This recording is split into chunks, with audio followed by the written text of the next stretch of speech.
نبی اکرم صلی اللہ علیہ وسلم نے ارشاد فرمایا، دو خطرے اللہ کے نزدیک بہت محبوب اور مرغوب ہیں۔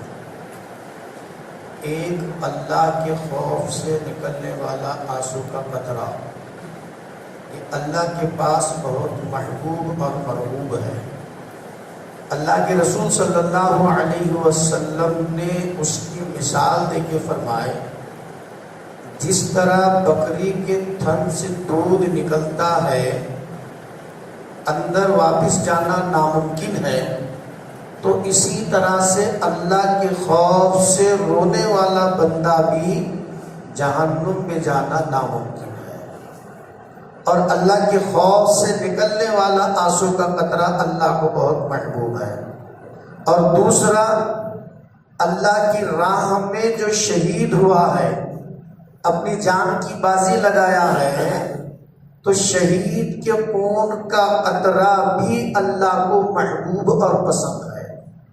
اللہ کے رسول صلی اللہ علیہ وسلم نے فرمایا کہ شہید کے خون کا قطرہ گرنے سے پہلے اللہ اس کی مغفرت فرما دیتے ہیں۔ اور دوسری چیز، دو آواز اللہ کو بہت ناپسند ہے۔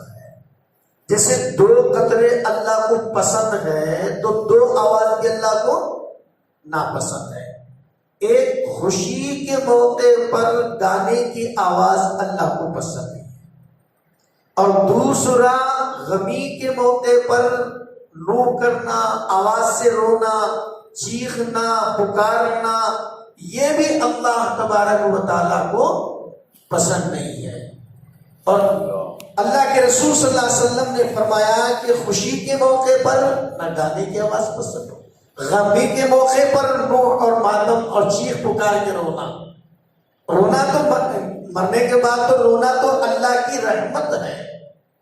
اللہ کے رسول صلی اللہ علیہ وسلم کی گود میں خود آپ کے بیٹے کا انتقال ہوا، اللہ کے رسول صلی اللہ علیہ وسلم کے بھی آنکھوں سے آنسو جاری ہوئے، تو صحابہ نے پوچھا، اللہ کے رسول خود آپ نے رونے سے منع کیا ہے مگر آپ رو رہے؟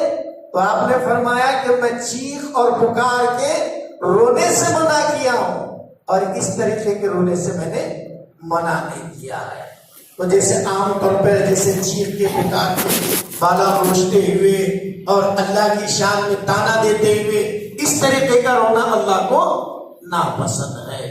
اللہ تبارک و تعالیٰ سے دعا کیجیے، اللہ مجھے بھی اور آپ کو بھی، سارے مسلمان بھائیوں کو نبی اکرم صلی اللہ علیہ وسلم کی حدیث پر عمل کی توفیق عطا فرمائے۔